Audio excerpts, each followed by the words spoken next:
Hello, everybody. Welcome back to another episode of the Bottoms Up podcast. I am your host, Taylor, and I am in my brand new setup. Oh my goodness. I feel like it's just so cute. I literally had this wall already set up at my last apartment, but it was not in a space where I could do a podcast episode with it as the background. And now that I have it, I'm very happy. I'm very thrilled. That's probably gonna be as exciting and positive and happy as this episode gets, because we're gonna be getting into the weeds a little bit. Your girl is having some big feelings, and I want to talk about it. I want to talk through it. I want to try to be open and vulnerable about the things that I'm feeling. So yeah, we're gonna get into it. But first, I do have a couple of really quick announcements. Also, I think this is episode 50. Yo, we made it to 50 episodes. Congratulations to me. And thank you for continuing to listen and watch and subscribe.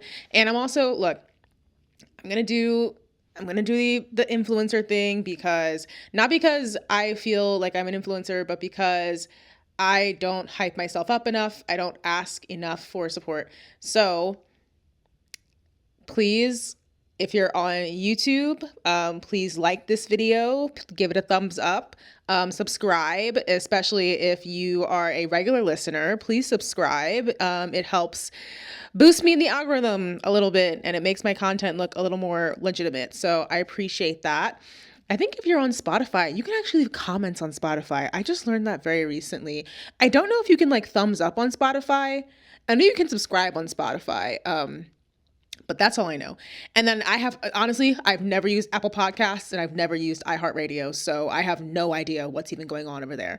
But yeah, YouTube and Spotify, please follow me. Please subscribe to my content. Okay, so with that out of the way, announcements.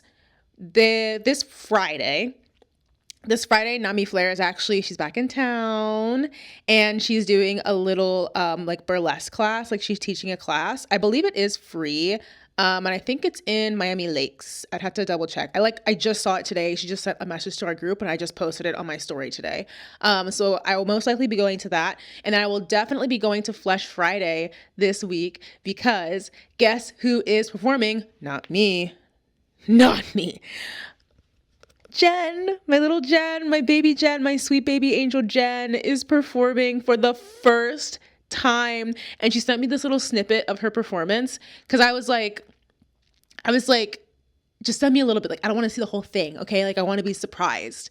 I want to be I want to feel it in the moment. I want to feel everything. So she sent me a little snippet, and I got really, really excited. So I will be there. I'll be having a good time. I've already kind of got my outfit picked out, because y'all know I love a good leather party. I love a good leather lesbian party, even though I keep calling it the kink party, but I'm going to have some respect and call it the leather party, because that's actually what she's going for. So yeah, I'll definitely be there. And then on Sunday, there's going to be a walk on Miami Beach to help keep our rainbow sidewalks, because I guess, again, Ron DeSantis wants to distract everybody from the fraud scandal, the possible money laundering scandal. So yeah, we have to, fight to save our sidewalks, because he wants people to stop talking about the money that was funneled through his wife's fundraiser, or her charity, her nonprofit, and then funneled into his campaign. I will not stop talking about it. Matter of fact, Ron, I hope you understand that I personally do not like you. I generally don't like politicians. Most don't really leave a good taste in my mouth. It's just, a general view of government that I have. But with Ron DeSantis, it is personal. I do not like you. I think you're awful. I think you're terrible. I think you're bad at your job, which is crazy, because I don't even think you're underqualified, and yet you still manage to be incompetent, which is insane. That's a talent, I guess. That's a skill. And I'm certain factually that I actually care about this state a million times more than Ronald DeSantis ever has. But yeah, I cannot do that. I can't get into it. I really can't get into it, even though I just got into it. Yeah. Don't like that man. Never liked that man. Haven't liked him since day one. I gave him a chance too, but he just continues to disappoint me. But yeah, did I have any other announcements? I feel like I had one more announcement. Oh, yes. I'm going to be doing, I mentioned this like, I think in like the middle of season 1, I want to do a dyke advice segment where like people send in questions and then I find someone to answer it, because like I don't want to just answer them myself. Like I love being in everybody else's business, but like I really don't want to do that. I feel like I'm very like, I'm a little bit stuck in my ways. I'm a Sagittarius. So I would like to do it with some guests. So I will set up a Google form and you can send in your questions and ask for advice. Please do not include any incriminating details, nor include any identifying information. Like, because I'm not trying to be, look, I am not trying to be in between you and your statty when you guys end up fist fighting. So do not put me in that situation, because I will hit both of you. I really do not care. Equal opportunity, all right? Anyways, let's do horoscopes and then we will get into it. I really have been like diligent about like checking my horoscope and like paying attention. And I feel like I have actually been like very in tune with myself. And even though like I'm definitely going to be talking about like some not so great feelings in this episode, just because it's been very like topical for me and it's been very persistent for me. And so I want to have a conversation about it, and hopefully there's some space for other people to feel seen and represented in that. But like generally speaking, like I have made a lot of progress even just in this year with like the way that I take care of myself, and the way that I handle myself and the way that I handle situations and, help my nervous system. So none of this is to like take away from that at all. If anything, this kind of feels like a little bit of a roadblock or potentially traffic, maybe even a speed bump, perhaps a roundabout. Perhaps a roundabout that I'm stuck in, that I haven't figured out how to exit yet, within that journey. And so I just wanted to share. Anyways, my horoscope says it's okay to feel lost and without direction.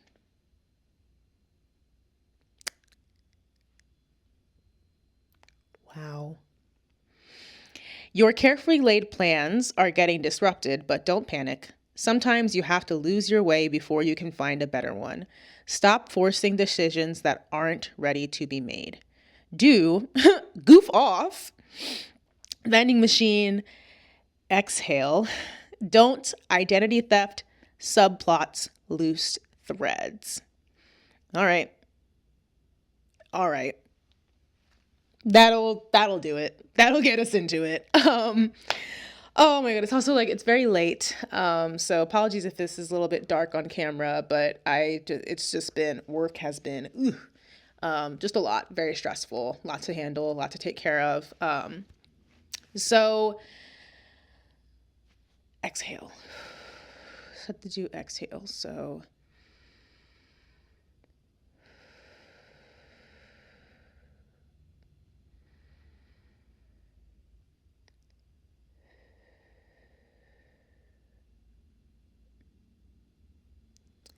I want to talk about shame.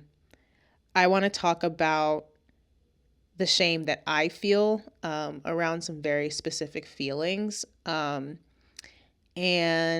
I am very nervous to talk about this because of that shame that I feel. And like I said, I hope that this is a conversation or perhaps a confession that helps other people, that maybe makes other people feel a little bit less alone. Yeah, this is where we're at. It's been on my mind. It's been on my mind in a way that has been like a little bit of a concern for me, because sometimes, I understand that there are moments where we encounter like difficult emotions in life and then, we get past them. I think, that's a natural progression of things.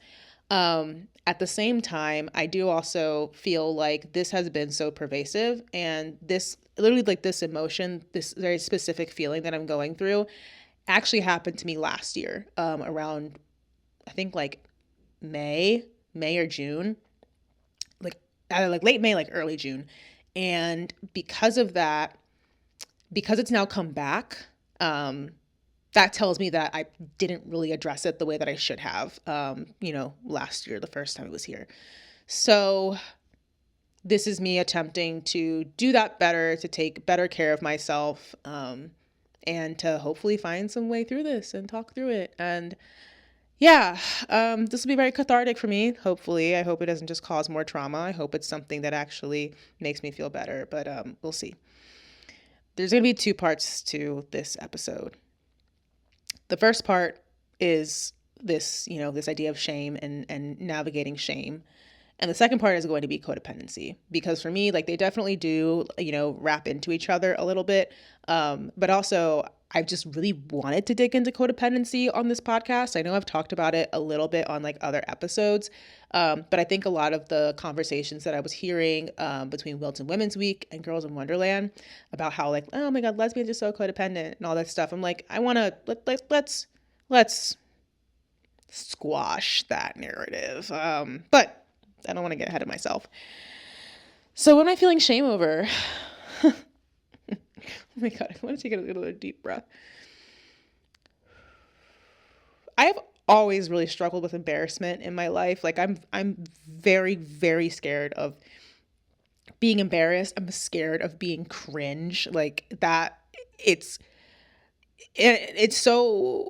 limited me. Like it's genuinely limited me in life, and it has genuinely held me back from doing things. I have awful stage fright. It's taken a lot to even be able to do this podcast and to show up consistently and put myself out there. I'm stalling.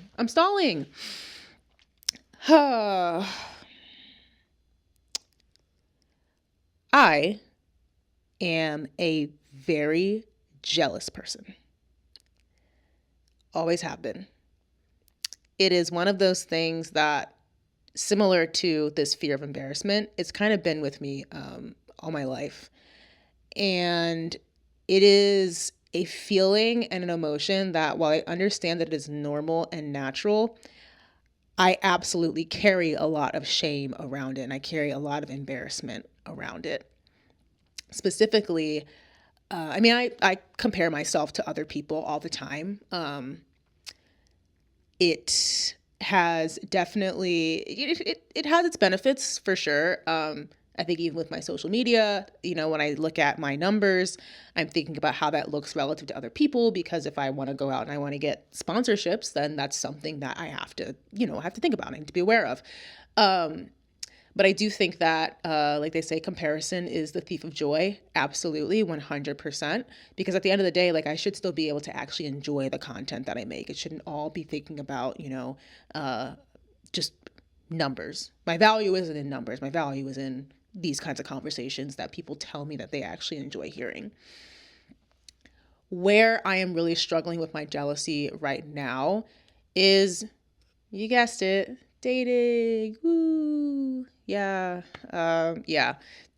And it does feel like even embarrassing to talk about my dating experience and like my dating life so much, because I think I always get nervous that I sound desperate or that I sound like miserable. Like, I don't know. I think, and that's like, it's the shame that, again, I don't know why.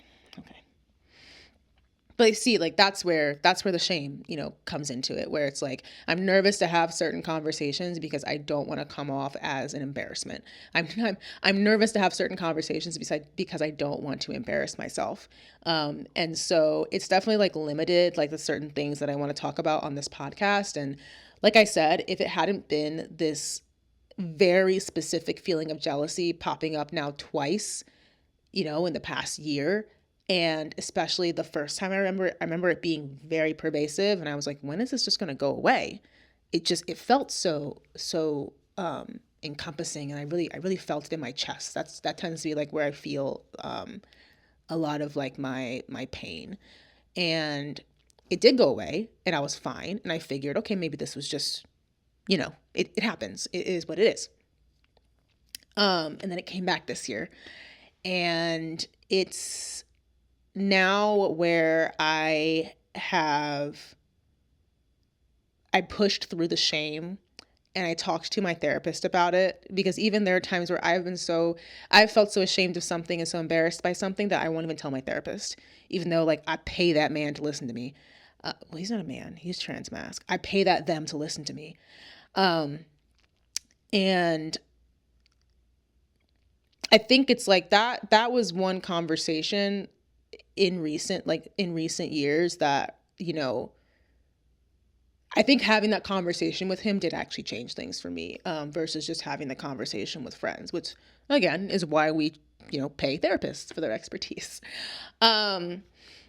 So I have been feeling this jealousy around like seeing other people get into relationships, namely seeing my friends get into relationships, or my friends like getting attention, or my friends just like dating in general. And it's just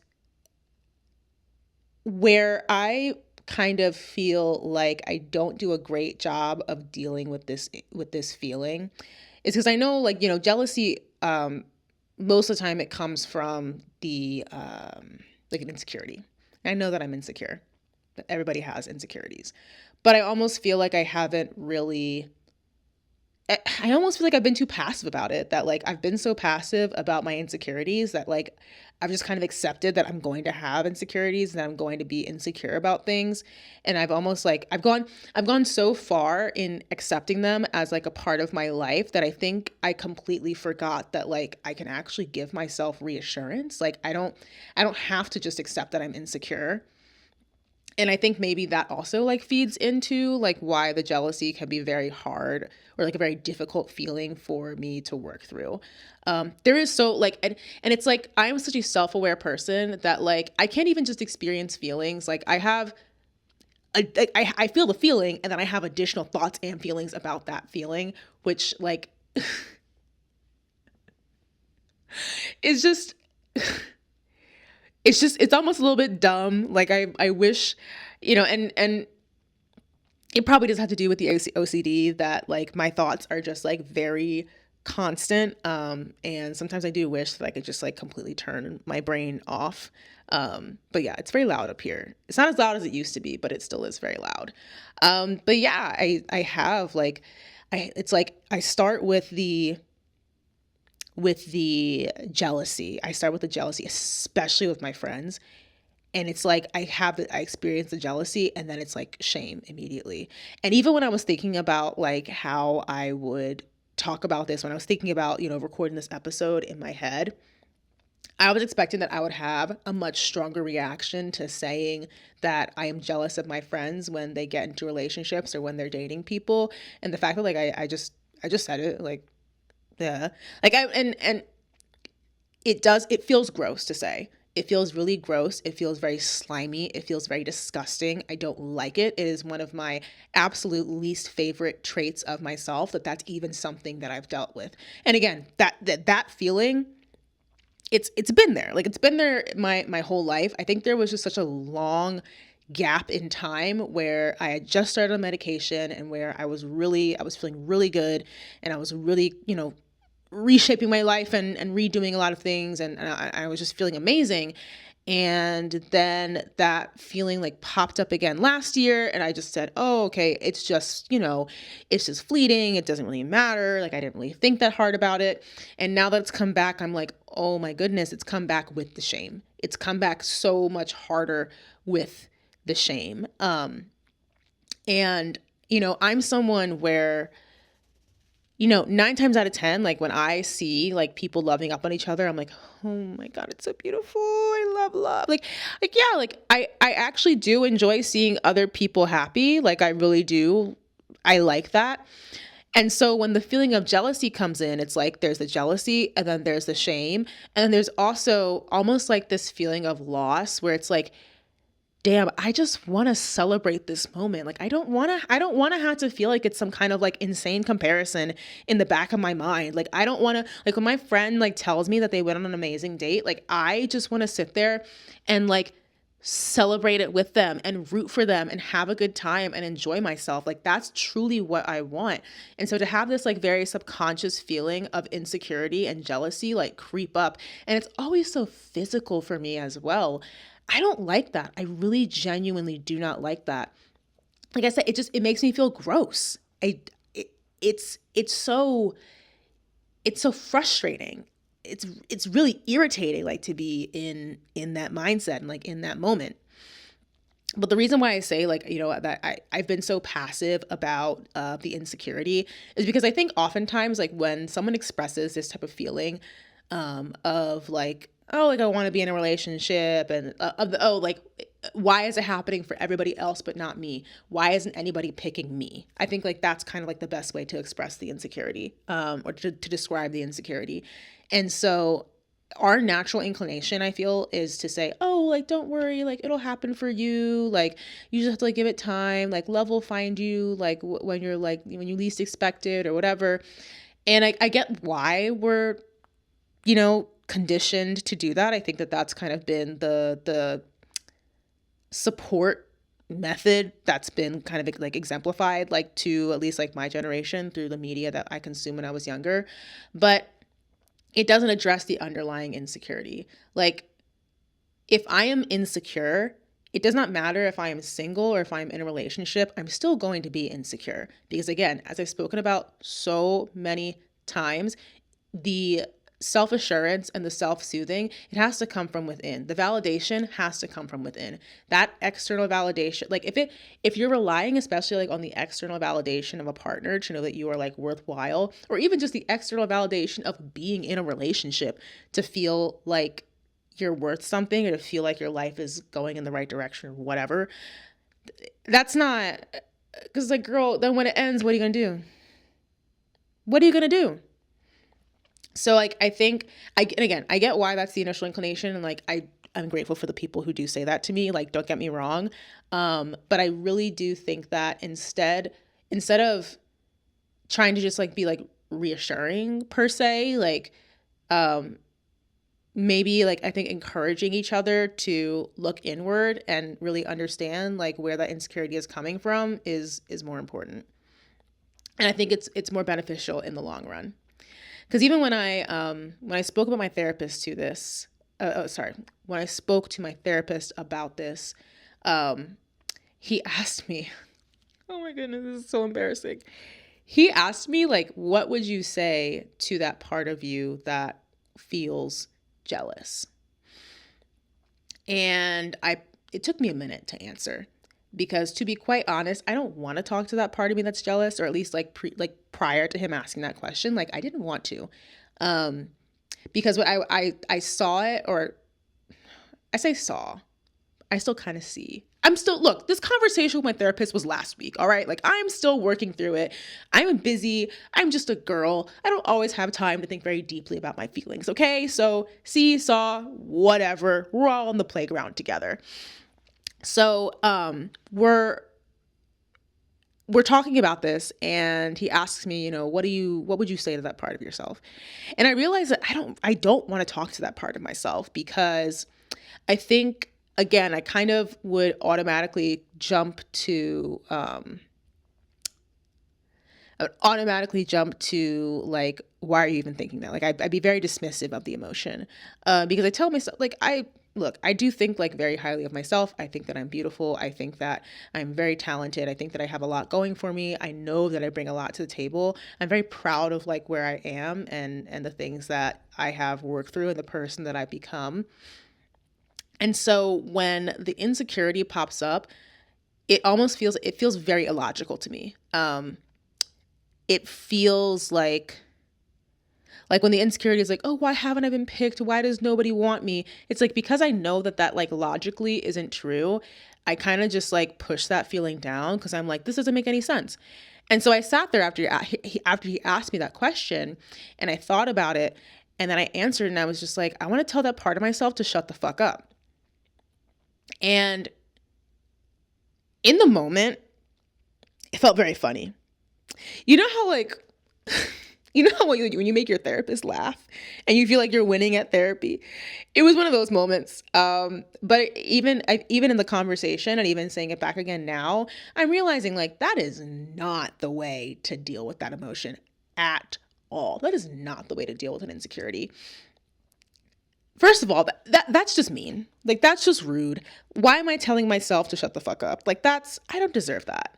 look at me. I don't deserve that.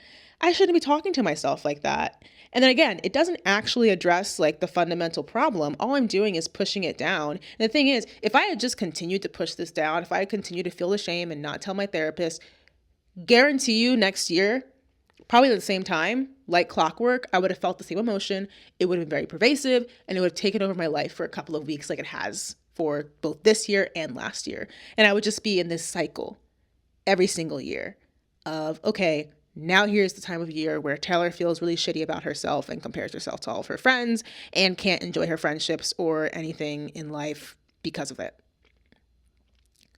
Why? Why would I subject myself to that kind of repetition? Why would I lock myself into that kind of horrendous thought pattern and horrendous emotional pattern? So we're breaking it. We're breaking that cycle. I'm breaking that cycle for myself because I deserve better and I deserve to feel good about myself. I shouldn't have to experience these emotions that, take over my life for X amount of time every single year. So I explained that I wanted to tell that part of myself to shut the fuck up because, again, it feels very illogical, the idea of like me feeling insecure, like in that one scenario, in the idea of like being single and seeing other people getting into relationships and feeling like I'm not being chosen or I'm not being picked. That is it's such an isolated insecurity. If anything, it's like it feels like the only area in my life where I don't feel secure, where like I feel great in so many in my friendships. I feel great in my career. It used to actually be really bad in my career as well.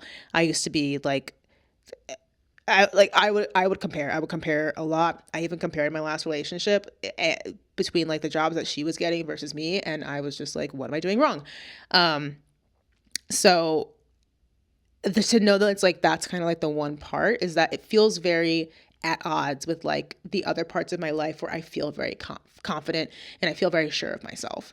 Where to be fair, if we want to make a one-to-one, where I feel like I've been chosen, but it's like it doesn't even feel like it doesn't even feel like okay. Not the parts of my life where I feel like I've been chosen, but the parts of my life where like I have been chosen, if that makes sense. Because I don't feel like I've been chosen. I feel like it's simply something that I've worked towards. Like it doesn't feel like it's like someone kind of handpicked me like out of a crowd and was like, okay, you get this job and you get this salary and like you get this experience, that experience. Like those are things that I actually like have worked towards.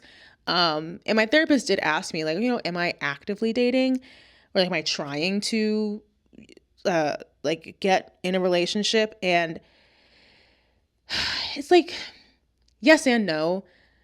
Like I said, I'm not on the apps. I know that that's not a good idea for me, but I've definitely avoided like things like speed dating. I've been like, like I don't want to do that. Even like, I think like I signed up for this show called Lesbian Land with the intention of like, okay, like we'll see what happens. But like, even when I pursue things like that, I'm very just kind of like, meh, like we'll see. Like I don't really put a lot of energy, or maybe I just don't put the right energy into it. I don't know. It was a very difficult question to answer. Like I'll slide in some DMs like here and there. I'm very flirtatious like as a person in general. But I think like I would say that I'm actively dating, but like I would still use it like very loosely. Like I'm like at the lower end of activity, I'm like, was like zone 1 cardio of dating. Like that's where I'm at. I don't even know the cardio zones. I'm going to be so real. That's a guess there. But you get the idea. Y'all understand me, okay? Y'all understand what I mean. You get me. We are good. And so as we're kind of like working through this conversation, I did realize like, where the flaw was in this thinking that I'm just being irrational and being illogical, and I just need to bury this jealousy feeling down, and I just need to like beat those insecurities down and make them shut up, because that's just not the way. That's not the way to handle it. And so that is why I'm recording this episode, in being more open and trying to really like find where that's coming from. Because like it feels so fleeting. It feels so random. That like, I don't really know. And I think generally as well, it's kind of happened within this time in my life where I am feeling slightly more insecure, but not necessarily like in that dating realm, just kind of like within myself. So obviously, I took my braids out, which is always an emotional roller coaster for me, just with going back to short hair and not feeling very feminine. But I've been like kind of playing around with some new hairstyles. So I like that. Like I feel like I've worked through that. I have also gained weight recently. And I know that I'm not fat. I'm not anywhere near fat. I'm not anywhere near overweight. When I say gained weight, I mean like I can just visibly see that I've maybe gained like 5 pounds, and I just don't like it. Um, it's not that I think that I look bad, but it's that I know that I look different. And that to me is like very unsettling. I don't like that. It makes me very uncomfortable. Um, and especially just with how much time like that I spend in the gym, I'm easily in there like 4 or 5 days a week, working out, I'm going for runs. And so it's like to see my, like to look at my body and feel like it's not a reflection of that is very unsettling. Like I'm not even going to sugarcoat it. And I have had a history of disordered eating, and my relationship with food is a lot better, but there's definitely like a ways to go there. So like navigating that on top of these other feelings, like, hasn't been great. And then I was talking with T. This was like a couple weeks ago. Last time I was in Orlando. Um, we're joking around as friends do, and she said to me, well, okay. So first, I said to her that she has terrible taste in women. We're friends. We're messing around with each other. We dig on each other. It's fine. And then she said to me, no, you have terrible taste in women. And then she said that I like women who give me mixed signals and never fully commit or never fully show interest. And then she provided 2 examples and named 2 people who were actively doing that to me at the time. And I'm not saying that she was wrong, but like, you could have been nicer about it. Like, please. Like, you were just a little bit rude about it. I didn't like it, but it was honest, and it was true. And again, like it makes me think about, like I said, like the kind of energy that I put in, where it's like I'm actively dating, but I'm not. I think I'm putting myself out there, but like just like the smallest amount possible out there. I'm entertaining, or like maybe like spending time on people who kind of like validate the attention that I want, but it never kind of goes like past that. And so like, yeah, like it did make me kind of like rethink, like, what situations am I putting myself in? I was even thinking like, I walk around with a Playboy necklace on, and I just like, what kind of message then, like, am I communicating to other people about, what I'm looking for, or what I'm interested in, or what I'm even going to put up with? So you're probably sitting here and you're wondering, hey, what does any of this have to do with codependency? And bear with me. All right. I'm making a segue. So yeah, one of the things that I've kind of noticed with medication is that it is much easier for me to kind of just shift my mindset about certain things. So for example, y'all just literally heard me and saw me like work through that, just the feeling of jealousy and the insecurities, and kind of thinking about, new ways for me to address that with myself. So it's like that previously, like prior to medication, was not something that I would be able to do so quickly and so, thoroughly. Um, and so I actually noticed recently that I was falling back into that codependent cycle with someone. And there's 2 things to it. The first being that obviously I noticed a lot sooner than I would have, or that I have previously, that I was right in the middle of it. I was right in the thick of it. And I was like, no, we're not doing this again. I actually because I was thinking about I was already thinking about doing an episode on codependency again. And as I'm thinking through like the behaviors that like I engage in when I become codependent with someone, which is like the overfunctioner, underfunctioner, where I am the overfunctioner. I want to solve everybody's problems, and then I get frustrated when they either don't take my advice, but then I'm always this kind of like dumping ground for all of those emotions and all of those issues. I was thinking about that behavior and how I can describe it and explain it in like, terms that somebody else would understand who isn't in my head.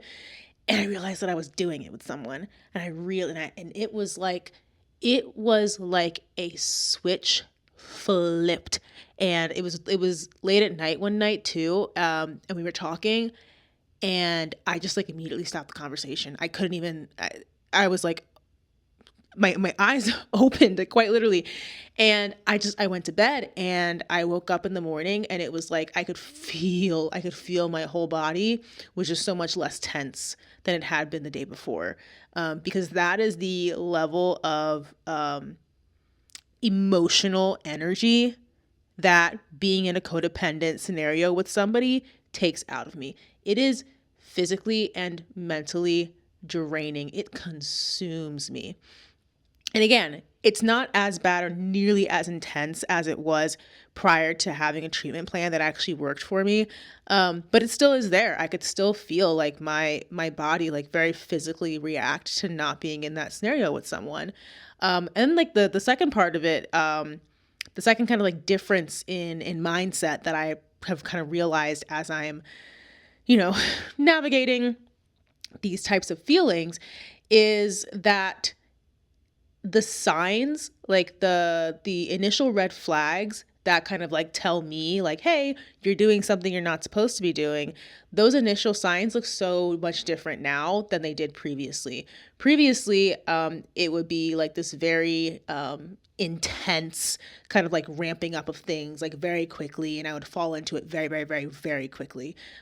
So much into it that it's like I think that that's just how my relationship looks with that person, and I think that we're just like really close really fast, when that's actually not the case at all. It is just them saying a bunch of stuff to me and me being an emotional sink and thinking that I can handle all of it while never asking for it in return. And then it becomes an issue when I ask for it in return. Versus now, it's a lot more slow. It's almost like a slow burn. And I think like in the context of relationships and dating, because that is also something that I'm trying to really slow down my progress, my process with, that like I don't want to jump into something really intense with somebody very quickly.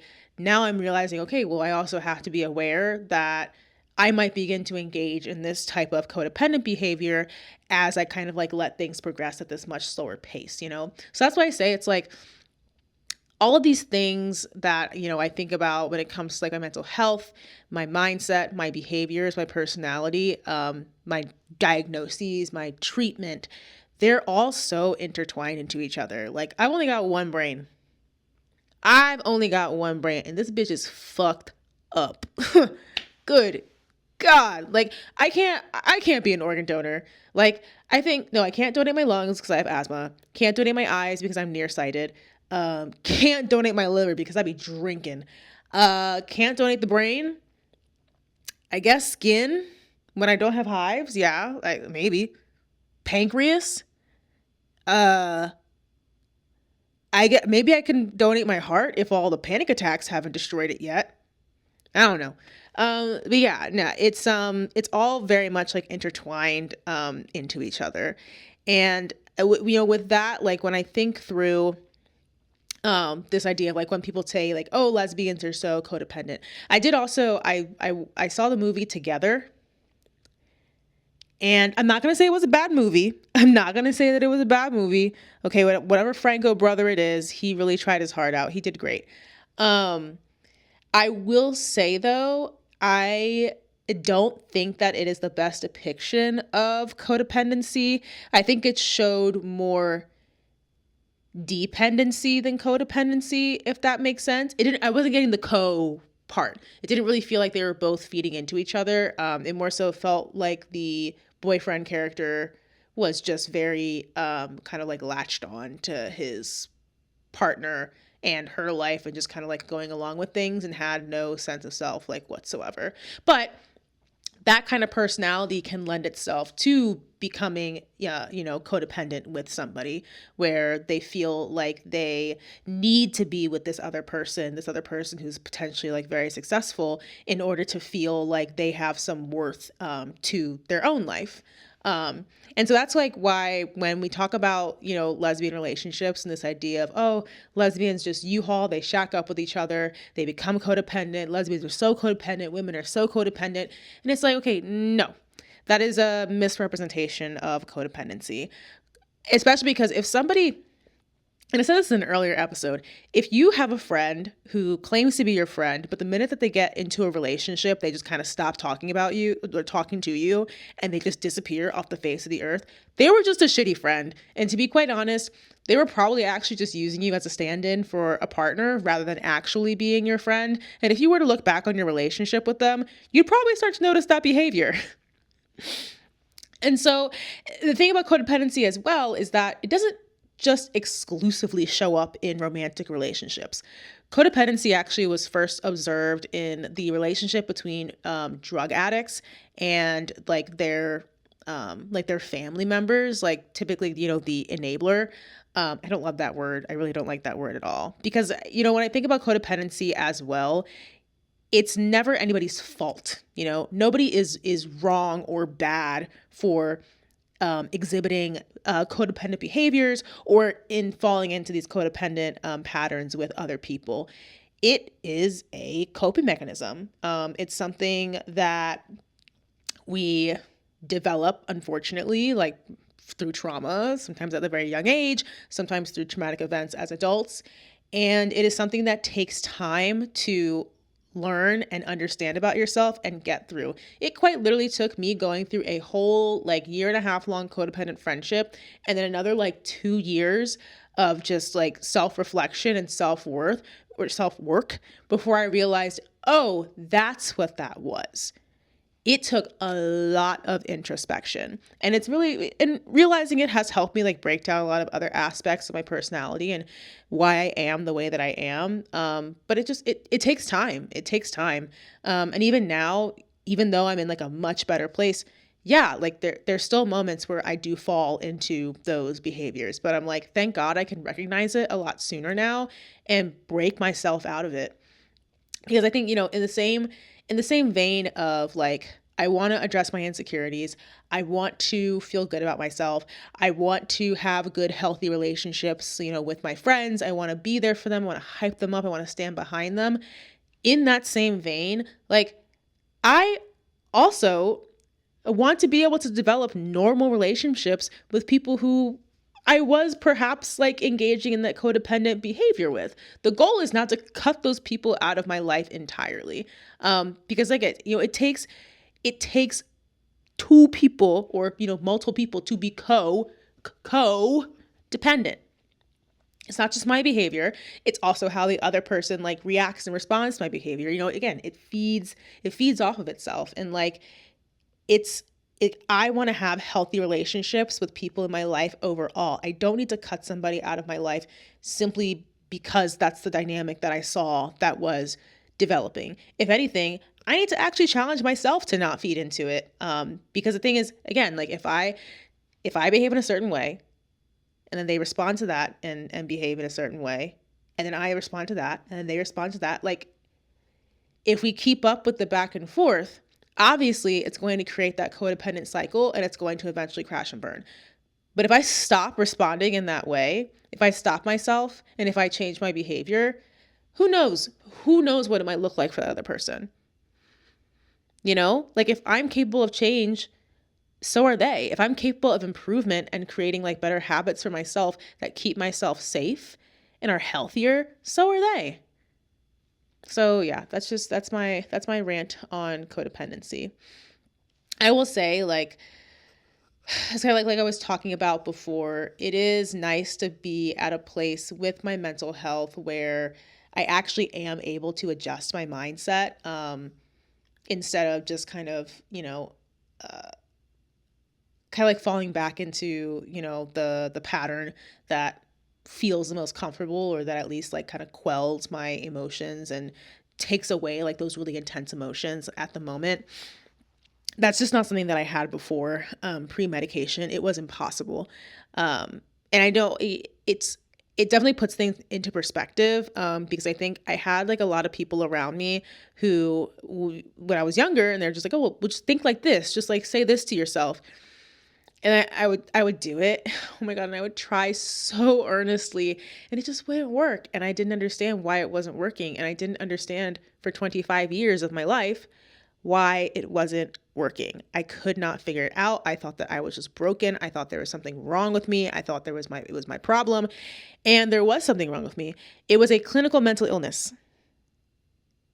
And then once I got that addressed, cruising, all right? Doing fantastic. I will say, because like I've just been feeling very like overwhelmed with the feelings of jealousy, and even there was also like a little bit of shame that I felt in realizing that I'd fallen into like a codependent situation again. The initial reaction was definitely like shame, because it was like, oh, how could I do this again? But like, bitch, of course you're gonna do it again. It's what your brain is programmed to do. All right, just have to work through it and maybe not call myself a bitch. Whatever. So, oh my God, what was I even talking about? In feeling like the feelings of jealousy, like because they were so intense. Sometimes, especially like in the past, when I would feel something very intensely, I feel an emotion very intensely. Crying was like kind of like my first go-to to be able to like just kind of let that initial like first wave of energy out, so that I could actually get to, the next step, and potentially, think through a process and self-soothe and blah, blah, blah, and all that stuff. I can't cry anymore. Like I can, but I had to be like really, really, really upset, in order to cry. And like oh my God, I'm just realizing.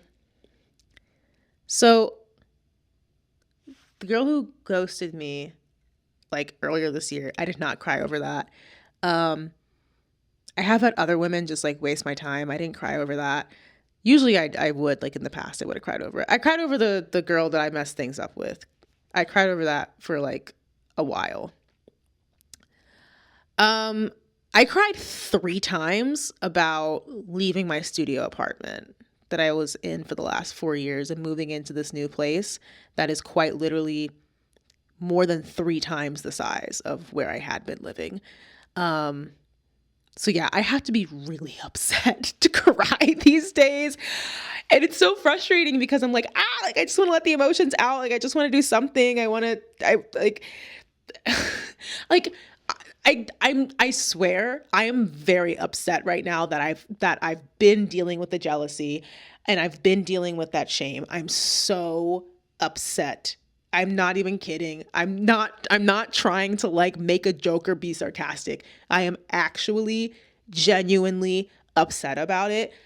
I am just simply on a dose of medication that will not let me cry. So guess we're going to make a podcast episode about it. Like, I don't know. It's like, okay, next best thing. Next best thing. You know what? Maybe if men cried more, there wouldn't be so many podcasts. Oh my goodness. But yeah, it's, so it's like, yeah, like medication and your treatment plan can always be this like very interesting double-edged sword where, like, yes, overall, like I feel, much better about my life. I feel so much more joyful. I feel like I am much more like in control, like in my day to day, and my brain is so much quieter, and there's not so much noise. And I absolutely, absolutely love that. I'm very grateful for that. I can't cry, but at the same time, I do feel like I have learned other coping mechanisms, and I've learned new ways to work through my emotions, in ways that, that are healthy for me and that actually, function for me. And I did want to kind of close this episode just by kind of talking about some of the things that I am doing better with emotionally, because I do think that'll help me feel better so that I'm not going through like this negative feedback loop with the jealousy thing. Because sometimes I've realized that when I experience like negative emotions, or what could be perceived as negative emotions here, like now, sometimes I feel like, oh my goodness, the medication's not working and I'm gonna have to go up on my dose, or I'm gonna have to switch to another medication. Like that's a genuine like fear of mine that it's just not gonna work someday. And it's like, yeah, I don't even I don't even know if scientifically that's possible. I'm not really sure, but that's just not like, I'm realizing like that's not a reasonable like way to react to, feeling bad. Feeling bad is a part of life. It's going to happen. And I just really need to be better about taking care of myself in those moments. I do think that in general, like I am nicer to myself, even though I did tell myself to shut the fuck up. And then I also called myself a bitch 5 minutes ago. But I am nicer to myself than I was before. Woo. I used to say that I suffered from dumb bitch disease and that it was terminal. So like we've improved. We have really improved. I think calling myself just a bitch instead of a dumb bitch is a step in the right direction. I mean, I'm honestly like really proud of the work that I've been able to do, just with like managing my anxious attachment, and finding security in my friendships. And then also even still like finding security within dating, in, challenging myself to not need the constant communication and the constant validation from, a potential partner in order to feel like I am worthy. I think I've been handling like rejection and disappointment a lot better as well. Not just in like not being fully consumed by it, but like still allowing myself like space to be sad and like space to grieve. And I think, that ties into just being nicer to myself and gentler with myself. It's also like, what a testament for my fucking therapist that like I just had that session last week and I'm already beginning to like, you know, actively work through those feelings, and I can like talk about it. So yeah, everybody book with Yanlin. All right. He's cool. He's The thing is, I want to make something clear. My therapist is not a man, okay? My therapist is trans mask. I would never listen to a man. Absolutely not. This is like the closest that we're gonna get. But no, my therapist is really cool, and we love him. My little he they king. But yeah, thank you for listening. If you want to follow me, you can find me on Instagram at bottumsup.pod. That is bottumsup.pod. If you would like to be on an episode, if you would like to suggest a topic, or if you want to submit your question or life crisis to Dyke Advice, you can shoot me a DM, or you can email me, bottumsuppod@gmail.com. I will be making a Google form for Dyke Advice, so just stay tuned for that. But it is late. I want to go to bed. I want to take care of myself. I want to build better habits for myself. So, with all that being said, thank you for listening. Thank you for watching. Thank you for supporting. And I will see you in the next episode.